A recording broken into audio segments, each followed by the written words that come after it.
एक गेम हम लोग खेलते थे, वो लूडो के बैक साइड पे होती थी, सांप और सीढ़ी वाली। तो इंडिया बहुत सीढ़ियां चढ़ता चढ़ता, यूनाइटेड स्टेट्स ने इनको बहुत सीढ़ियां चढ़ाई हैं। ये 90s की लाइन में पहुंच गए थे, 100 पे, they would have achieved the super power status. ऐसे ही है ना, मैं एक बड़ी सिंपल सी एग्जांपल दे रहा हूं। वो 90s में पहुंच गए थे, तो 98 99 में पाकिस्तान ने इन्हें वहां से 10-11 पे दोबारा से ले आए। जैसे शाम काटता था ना, तो जितनी मर्जी आपने सीढ़ियां चढ़ी हो लूडो की गेम में, आप वहां से नीचे आते आते आते 10-11 पे आ जाते थे। फिर दोबारा से गेम स्टार्ट हुई। तो इंडिया के साथ ये हुआ, पोस्ट पहलगाम ऑपरेशन सिंदूर में ये हुआ। अस्सलाम वालेकुम, एक और वीडियो के साथ मैं हूं प्रोफेसर अदील अजमत, और आज की वीडियो का टॉपिक है अमेरिका और उसकी कंसिस्टेंसी ऑफ इनकंसिस्टेंसी। अच्छा, ये अब कंसिस्टेंसी ऑफ इनकंसिस्टेंसी क्या है, मैं इस चीज को जरूर एक्सप्लेन करूंगा, because this is my field of expertise. America हमेशा से ऐसा नहीं था जैसे कि अभी का अमेरिका है, जैसा कि 9/11 के बाद का अमेरिका था, जैसे कि रीसेंट डेकेड्स में America was not like that. America normally had in the past permanent friends and force as well, लेकिन अभी का अमेरिका हमें बहुत डिफरेंट लग रहा है। अगर आप मार्शल प्लान को देखें तो यूरोप को जिस तरीके से बिल्ड किया गया, जिस तरीके से वॉर में अमेरिका ने शमूलियत इख्तियार की, जिस तरीके से अमेरिका ने अपने एलाइज का साथ दिया, बहुत से हमारे पास ऐसे वाकयात हैं जिसमें America has kept promises, America has delivered, और अमेरिका ने अपनी रेपुटेशन एक बहुत अच्छी दुनिया में बनाई। यही वजह है कि बहुत सी दुनिया अमेरिकन जो पोल ऑफ इन्फ्लुएंस है उसके अंदर चली गई थी, क्योंकि specially after the Marshall plan in Europe, तो पीपल इन डिफरेंट कंट्रीज, उन्होंने अमेरिका के साथ एक बहुत ही अच्छा किस्म की उम्मीद माननी शुरू कर दी थी। बहुत से लोग ये कहते हैं कि जो यूएसएड है ये extension of American foreign policy. Of course अगर एक country millions of dollars aid में दूसरे मुमालिक को दे रहा है, तो वो कहीं ना कहीं पॉलिसी में उसको इन्फ्लुएंस करेगा। There is no denying. ये जो एड होती है, ये सिर्फ और सिर्फ इस मसले पे नहीं होती है कि आपने कंट्रीज को विदाउट एनी रीजन एड दे दी। ऑफ कोर्स उनके फॉरेन पॉलिसी ऑब्जेक्टिव्स होते हैं, और उन ऑब्जेक्टिव्स को किसी ना किसी तरीके से फुलफिल करना होता है। आपको किसी भी कंट्री के अंदर पेनिट्रेशन चाहिए होती है, पेनिट्रेशन भी सोशल फैब्रिक में चाहिए होती है, सिर्फ गवर्नमेंट पेनिट्रेशन से काम नहीं चलता। तो अगर कुछ लोग ये बात करते भी हैं कि अगर जो यूएसएड था ये एक पेनिट्रेशन की एक टैक्टिक्स थी, ये पेनिट्रेशन का एक टूल था, तो ऑफ कोर्स था। उन्होंने मिलियंस ऑफ डॉलर्स अगर हेल्थ और एजुकेशन में दिए, अफ्रीका में दिए, एशिया में दिए, तो ऑफ कोर्स उनके बहुत सारे गोल्स भी थे और होते भी हैं। हर कंट्री के होते। कौन सा country, there is no country in the whole wide world that doesn't have their foreign policy objectives. बात यह कि अमेरिका स्पेंड भी कर रहा था मिलियंस ऑफ डॉलर्स। पाकिस्तान ने ये जो एयरफोर्स अपनी खड़ी की थी 60s में, 50s में, 60s में, 70s में, 80s में, 90s में आगे प्रेसलर के बाद हमारे मसाइल होने शुरू हो गए। It was because of the US, all the funds that we got. हम लोगों ने अपनी एयरफोर्स को बिल्ड किया। हेल्थ और एजुकेशन में अफ्रीका में यूएसएड ने बहुत काम किया। फिलैंथ्रोपिस्ट, आपको अमेरिकन फिलैंथ्रोपिस्ट कहां कहां काम नहीं करते। तो बहुत सी चीजों में हर दफा क्रिटिसाइज ही नहीं करते हैं, बहुत से पॉजिटिव इंपैक्ट भी है। लेकिन अभी की बात करते हैं, स्पेशली आफ्टर 9/11। लेकिन अभी की एडमिनिस्ट्रेशन ने जो जंप्स लिए रहे हैं, जो ड्रास्टिक पॉलिसी टर्न्स लिए जा रहे हैं, उसके मुतालिक मैं जरूर बात करूंगा। अभी फॉर एग्जांपल हम ये बात करते थे कि अमेरिका का इंडिया बहुत बड़ा एलाय है। इंडिया अमेरिका का एक बहुत इंपॉर्टेंट एलाय है, फ्यूचर में बहुत इंपॉर्टेंट रोल प्ले करने जा रहा है। क्वाड की तश्कील हो रही है, चाइना को काउंटर करने की कोशिश हो रही है, पाकिस्तान रिस्ट्रिक्ट हो रहा है, और इसी चीज में इंडिया ने अपने ऑब्जेक्टिव्स को भी फर्दर किया। वो इस तरीके से फर्दर किया कि तमाम जो डिप्लोमेटिक पोजीशंस थी उसमें पाकिस्तान की पोजीशंस वीक करनी शुरू होगी। और क्यों वीक होने शुरू होगी? Even the Europe knew that India was a very important ally for the United States in the days to come. Australia knew, Canada knew, ये तमाम कंट्रीज को पता था कि इंडिया की एक उभरती हुई इंपॉर्टेंस है, और वो इंपॉर्टेंस इस वजह से थी कि अमेरिका ने उसको एक प्रॉपर रोल दिया हुआ था। तो यूरोप को पता था कि इंडिया के एक रोल है, तमाम दुनिया को पता था। अच्छा, ट्रंप एडमिनिस्ट्रेशन ने जो टर्न्स लिए हैं, अब इन टर्न्स के ऊपर बहुत से लोग बहस कर सकते हैं कि यार यूनाइटेड स्टेट्स के लिए भी ठीक नहीं है, यूनाइटेड स्टेट्स को इससे नुकसान हुआ है। You can do what ever analysis you can on this, लेकिन आप इसमें दो राय नहीं रखेंगे कि यू टर्न्स हुए हैं, आप इसमें दो राय नहीं रखेंगे कि बहुत बड़े पॉलिसी शिफ्ट्स हुए हैं। पॉलिसी शिफ्ट्स किस कंट्री के हक में गए हैं, किसके अगेंस्ट गए हैं, this is a different thing. Ukraine को देखें, यूक्रेन में जहां पे तमाम एडमिनिस्ट्रेशन, जो पिछली एडमिनिस्ट्रेशन थी वो पूरी हक में थी यूक्रेन के, बिलियंस ऑफ डॉलर्स उन्होंने पंप इन किए थे वॉर में, बिलियंस ऑफ डॉलर्स। तो यूक्रेन के प्रेसिडेंट को बुला के व्हाइट हाउस में जिस तरीके से उसको रिसेप्शन दी गई, it things were getting clear कि ये United states had a mind of its own, और उसने इनकंसिस्टेंट हो गया अपनी प्रीवियस पॉलिसी स्टेटमेंट से। It was like US first, US first. आप पहले ये बताओ कि यूनाइटेड स्टेट्स को इसमें क्या फायदा। डील तब होगी, कुछ लेंगे कुछ देंगे तो डील होगी ना, डील वन साइडेड तो नहीं होती। तो what is going to be the benefit of the United States in that deal? तो उससे कहा यूक्रेन में मुझे फिर आप दीजिए एक्सेस अपने मिनरल रिसोर्सेज के ऊपर, आप अपने रिसोर्सेज हमें दें ताकि हम एटलीस्ट वो रिकवरी तो कर सके जो हम लोगों ने आपके जो यूक्रेन वॉर है उसमें हम लोगों ने बिलियंस ऑफ डॉलर्स डाले हैं। अफगानिस्तान में अगर ये डोनाल्ड ट्रंप होता तो अफगानिस्तान से भी ये यही बात कर रहा होता। अभी तो अफगानिस्तान से एक्सट्रैक्शन होगी, लेकिन you don't know that Trump will be back, you know, with the same sort of, you cannot predict Trump anymore. तो the policy of being inconsistent ये अब यूनाइटेड स्टेट्स में आ चुकी है। तो हमें बहुत ज्यादा उम्मीद रखने की भी जरूरत नहीं है। ठीक है, उसने इस पूरे जो पाकिस्तान इंडिया का कॉन्फ्लिक्ट हुआ इसमें एक पैरिटी रखने की कोशिश की, इसमें पाकिस्तान और इंडिया को एक बैलेंस में रखा, उसने हक और सच की बात की, उसने बताया कि किस तरीके से उसने मीडिएट किया, हम उसकी मीडिएशन को मानते हैं। इंडिया की चूंकि ये एक बहुत बड़ी ईगो हर्ट हुई तो India is not accepting the facts, क्योंकि इंडिया की तो बहुत बड़ी एक ईगो है ना, वो ईगो तो हर्ट होगी। लेकिन इस बात के बावजूद we can not rely on Trump that much के he has been very inconsistent.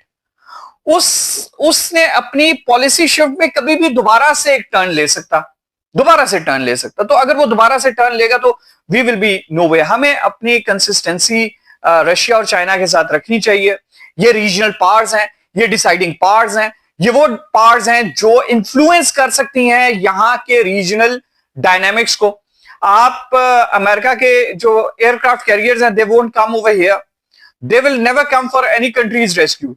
United states के एयरक्राफ्ट कैरियर सिवाय अपने इंटरेस्ट के और किसी कंट्री के रेस्क्यू पे नहीं आएंगे। सबसे पहली चीज तो ये है। हम लोगों ने बहुत हिस्ट्री में भी, I do not want to go into the detail, the carriers never came. ठीक है, तो दूसरा ये है कि वो पावर्स जो इमीडिएट आपके डोर स्टेप पे है, रशिया है, चाइना है, उसको कॉन्फिडेंस मिले और अपनी फॉरेन पॉलिसी उनके मुताबिक बनाए। अमेरिका को बहुत ज्यादा आप रिलाई ना करें उसके ऊपर।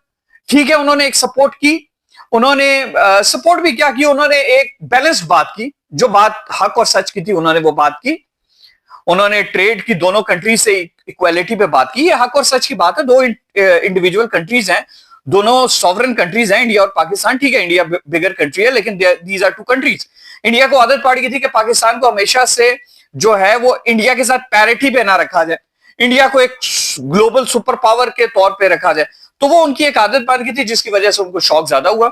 लेकिन फिर भी मैं ये बात जरूर करूंगा कि पाकिस्तान को बहुत ज्यादा होप्स ट्रंप एडमिनिस्ट्रेशन से नहीं रखनी चाहिए कि जो कश्मीर का मामला है वो ट्रंप ही सॉल्व करेगा। There is China, China is a global power, Russia is a global power. आपको पॉलिसी शिफ्ट करना है तो आप इसकी तरफ करें जिस तरह चाइना की तरफ हम गए, हम रशिया को भी अप्रोच करें। यूनाइटेड स्टेट्स ठीक है, एक इंपॉर्टेंट प्लेयर है, लेकिन उसने अपनी रीसेंट पॉलिसीज में ये चीज बड़ी वाजे कर दी है कि वो दुनिया की जियोपॉलिटिक्स में इतना ज्यादा इन्वॉल्व नहीं होना चाहता। वो ये चाहता है कि उसको जहां पे फायदा हो वो वहां पे आए और वहां पे आने के बाद चीजों को डिसाइड करे जिसमें उसको खुद का फायदा हो। तो जहां पे अब कश्मीर का इशू है, जहां पे ये ट्राइलैटरल इशू है, हम अब इसको ट्राइलैटरल इशू कहते हैं, हम कहते हैं ये बायलैटरल नहीं रहा है, इंडिया, पाकिस्तान और चाइना। तो अगर हम बॉल पूरी कोर्ट में डाल देते हैं अमेरिका की, तो डू यू थिंक कि अमेरिका कोई ऐसा फैसला करेगा जिसमें एटलीस्ट चाइना को फायदा हो? अगर पाकिस्तान को हो भी जाता है तो पाकिस्तान ने इस चीज को ज़हन में रखना है कि China is a very important player. China ने हमारी बहुत मदद की है। चाइना हमारा एक हम चाइना के बहुत बड़े एक एलाय के तौर पे उभरे हैं, बहुत भरोसे वाले एलाय के तौर पे उतरे हैं। हमने उनके वेपनरी को जिस तरीके से यूज किया, हम उनकी फ्रंट लाइन बने हैं डिफेंस की। तो हमें चाइना के ऊपर अपना एतमाद करना चाहिए, चाइना से पॉलिसी गाइडलाइंस जरूर लेनी चाहिए, उनकी सेगैसिटी, उनकी पॉलिटिकल विजडम, इसका जरूर हमें फायदा उठाना चाहिए। और जब हम अमेरिका को अप्रोच कर रहे हैं, जब हम अमेरिका के ऊपर इतनी डिप्लोमेटिक एफर्ट्स कर रहे हैं, तो क्या ये इंपॉर्टेंट नहीं है कि हम रशिया में भी ये जाके डिप्लोमेटिक एफर्ट्स करें, जो हमारे these are next door super powers. हमें इन सुपर पावर्स को एड्रेस करना है, और ये सुपर पावर्स आने वाले दिनों में दुनिया को ये शेप करेंगी। अमेरिका का रोल मुझे कर्टेल होता हुआ नजर आ रहा है, अमेरिका का रोल मुझे थोड़ा सा इनइफेक्टिव होता हुआ नजर आ रहा है। अमेरिका खुद भी रिसीड कर रहा है, अमेरिका खुद भी इंटरनेशनल कॉन्फ्लिक्ट से रिसीड कर रहा है, और सिर्फ उन जगहों के ऊपर वो वहां पे रह रहे जहां पे उसको अपना खुद का फायदा हो। तो अगर आप बिल्कुल अमेरिका की कोर्ट में बॉल डाल देते हैं, और अमेरिका कल को कोई ऐसा फैसला करता है जिसमें एटलीस्ट पाकिस्तान को ना भी हर्ट करना चाहे, वो चाइना को हर्ट करना चाहे, तो there are going to be repercussions. तो मैं ये जरूर सजेस्ट करूंगा कि अमेरिका के ऊपर रिलाई करने की बजाय स्टार्ट रिलाइंग ऑन चाइना। उनसे आप पॉलिसी गाइडलाइंस लें। They are very wise people, they look decades in the future. उन्हें पता होता है कि आगे क्या होने लगे है। उनकी पॉलिटिकल एक कल्चर है, उनकी सगैसिटी है, उनकी एक प्रूडेंस है। उस प्रूडेंस से हम लोग फायदा उठाएं, और हम अपनी जब फॉरेन पॉलिसी को शेप करें तो ठीक है। Donald Trump did what was expected of him, and what was expected of him was acting unexpectedly. So how can we predict that he is not going to act unexpectedly in the future as well. तो ठीक है, उसने mediation का कहा, उसने Kashmir issue को internationalise किया, good enough. लेकिन अब हमें पॉलिसी गाइडलाइंस के लिए चाइना की तरफ देखना चाहिए, रशिया की तरफ देखना चाहिए, इनको इत्मीनान में लेना चाहिए। और China is a very important party in the Kashmir dispute, और अब पाकिस्तान, चाइना और इंडिया को इस चीज को सॉल्व करना है। They like it or not, like it or not, you have to decide the things. और अब तो बहुत इंपॉर्टेंट होता जा रहा है। हो सकता है विद इन अ डेज और टू पाकिस्तान का फॉरेन ऑफिस ये शिमला एग्रीमेंट के मुतालिक भी एक स्टेटमेंट दे दे। अभी तो डिफेंस मिनिस्टर ने दी है, लेकिन प्रॉपर स्टेटमेंट जो है फॉरेन ऑफिस की तरफ से आनी है। मैं इसीलिए तो कहता हूं, इंडिया ने सबसे बड़ा नुकसान अपना किया। इंडस वाटर को रोकने के बाद सबसे बड़ा नुकसान इंडिया ने अपना किया। इंडिया ने पाकिस्तान को ना सिर्फ अब एक करेज मिली है, पाकिस्तान में एक नई जान आई है, एक नई यूनिटी आई है। हमें पता चला यार, हम लोग we were sleeping, we should have made more water reservoirs. हमें कम से कम 90 डेज का वो तो वाटर रिजर्वायर चाहिए होगा। तो it was a wake up call जो इंडिया ने हमें दी। It was a wake up call. Kashmir देखे ना, कश्मीर का इशू आपने इंटरनेशनलाइज कर दिया, ठीक है, आपने अपने एयरक्राफ्ट का भी नुकसान कर दिया, यहां पे भी बॉम्ब्स फेंके। देखें इंडिया के, मैं कुछ कमेंट्स पढ़ता हूं, मैं ये नहीं कहता कि पाकिस्तान को कोई नुकसान नहीं हो, पाकिस्तान में बॉम्ब्स गिरे, पाकिस्तान में बॉम्ब्स गिरे। So what I want to say is that, लेकिन इस तमाम चीजों से पाकिस्तान का इन दी एंड फायदा हुआ। इन दी एंड आपने पाकिस्तान का फायदा किया। आपकी जो एक परसेप्शन थी, ग्लोबल परसेप्शन जो बनती जा रही थी यूरोप में, अमेरिका में, ऑस्ट्रेलिया में, जापान, ऑस्ट्रेलिया, ये सोच रहे थे कि सबसे इंपॉर्टेंट मुल्क तो क्वाड का आप है। लेकिन जिस तरीके से इस कॉन्फ्लिक्ट में आप लोगों के साथ हुआ, तो Japan and Australia, they are not no longer looking at you as a very important member of Quad. America को भी पता चल गया यार, ये चाइना से जाके क्या लड़ेगा, जिसको हम तैयार कर रहे हैं, जिसके ऊपर हम इतनी इन्वेस्टमेंट कर रहे हैं। अमेरिका तो ये कह रहा है, टेस्ला को कह रहा है अपना प्लांट यहां पे नहीं लगाना है, आईफोन को कह रहा है यार यहां से प्लांट निकालो। तो things have not worked for you. इस चीज को आप एक्सेप्ट करें। ये जहाज आपके जो गिर गए, ये तो अब एक छोटा नुकसान है। जो आपको लॉन्ग टर्म फॉरेन पॉलिसीज में नुकसान हो रहे हैं, जो इस कॉन्फ्लिक्ट के बाद ये जो आपने छेड़ा, इसके बाद आपकी जो रिप्यूट इंटरनेशनल गिरी है, वो तो 4-5 50 रफेल से भी एक बड़ी कॉस्ट आपको पे करनी पड़ी है। वो तो आपको आने वाले कई दिहाइयों में अपने आप को दोबारा से प्रूव करना पड़ेगा कि यार इंडिया भी एक पावर है, रीजनल पावर है। तो आपने अपनी क्रेडिबिलिटी लूज की, आपने अपना तमाम की तमाम रेपुटेशन लूज की। और ये लूज करना मेरे ख्याल से राफेल्स के लॉस से, Su-30 MKI के लॉस से, और पाकिस्तान में आपने ब्रह्मोस गिरा दिए, उससे बहुत बड़ी चीज है। तो पाकिस्तान को आपने मिलिटरीली स्ट्रेंथन किया। Pakistan is now speeding up the acquisition of 5th generation fighter jets. तो ये तो आपने हमारा भला कर दिया। अब आप इसके मुतालिक जो मर्जी बात करते रहे, लेकिन आपको ये चीज पता है कि अब India has to work a lot. वो एक गेम हम लोग खेलते थे, वो लूडो के बैक साइड पे होती थी, सांप और सीढ़ी वाली। तो इंडिया बहुत सीढ़ियां चढ़ता चढ़ता, यूनाइटेड स्टेट्स ने उनको बहुत सीढ़ियां चढ़ाई हैं। ये 90s की लाइन में पहुंच गए थे, 100 पे they would have achieved the super power status. ऐसे ही है ना, मैं एक बड़ी सिंपल सी एग्जांपल दे रहा हूं। वो 90s में पहुंच गए थे, तो 98 99 में पाकिस्तान ने इन्हें वहां से 10-11 पे दोबारा से ले आए। जैसे शाम काटता था ना, तो जितनी मर्जी आपने सीढ़ियां चढ़ी हो लूडो की गेम में, आप वहां से नीचे आते आते आते 10-11 पे आ जाते थे। फिर दोबारा से गेम स्टार्ट हुई। तो इंडिया के साथ ये हुआ, पोस्ट पहलगाम ऑपरेशन सिंदूर में ये हुआ। जितनी आपने रिप्यूट कमाई हुई थी, जितना आपने अपना एक इंटरनेशनल वो पूरे का पूरा एक अरोमा अपना बनाया हुआ था, एक रेपुटेशन बनाई हुई थी, it just took you one strike and you went down from 90s to 10-20। ठीक है, अब आप दोबारा से ये गेम स्टार्ट करें, ऊपर तक पहुंचे, कोऑपरेशन से पहुंचेंगे, दोनों पहुंचेंगे, ऊपर तक पहुंचेंगे, तो आपका भी भला होगा। तो this is what I wanted to say on Pakistan United States relationship. और मैं क्या एक्सपेक्ट करता हूं, मैं अभी भी फाइनली यही कहूंगा कि Pakistan should consult China and Russia, क्योंकि ये चाइना रशिया का एक ब्लॉक बनने जा रहा है। इसमें पाकिस्तान इनके बिल्कुल साथ रहे, बिल्कुल साथ रहे, बिल्कुल इनसे अलग ना हो। रीजनल पावर्स आपको फायदा देंगी, वहां पे यूनाइटेड स्टेट्स आपको फायदा नहीं देगा।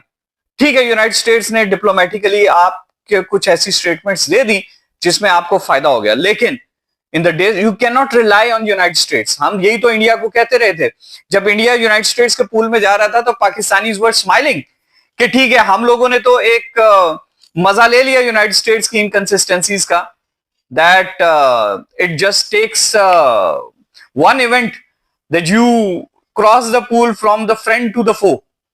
तो आप भी जाके जरा ये मजा ले लीजिए। तो this is what I had to say. Do like, subscribe and support professor Adeel Azmat. Take care, अल्लाह हाफिज।